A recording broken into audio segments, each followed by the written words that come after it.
আজ সকালে আমরা চলে এসেছিলাম সরস্বতী ঠাকুর কিনতে কার্জন গেটের কাছে। ছোট থেকে বড় সব ঠাকুর পেয়ে যাবেন এখানে। দামের রেঞ্জ 100 থেকে 1000।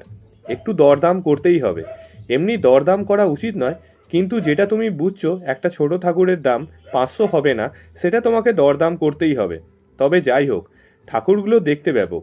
সবকটা ঠাকুরই ইউনিক দেখতে, মিষ্টি মুখ আর সাজানো একদম সেরা। বাজেট অনুযায়ী কিনতে হবে। ফল সবজির দাম যা বেড়েছে, আগুন হয়ে আছে বাজার। প্রথমে আমরা পুরো বাজারটা ঘুরে নিলাম। বাজারে যা ভিড় ছিল, কচি কাঁচা থেকে বড়দের সবারই উৎসাহ ছিল সরস্বতী মাকে ঘরে নিয়ে যাওয়ার। ওখানে সব রকম সাজেরই সরস্বতী মা ছিল। তার মধ্যে সব থেকে বেশি নজর কাড়ছিল যেন ডাকের সাজটা। ছোট দেখে একটা ঠাকুর পছন্দ হলো অঙ্কিতার, সেটাই কেনা হলো। সবাই সরস্বতী পুজো ভালোভাবে কাটিও। ভিডিওটি কেমন লাগলো জানাবে সবাই।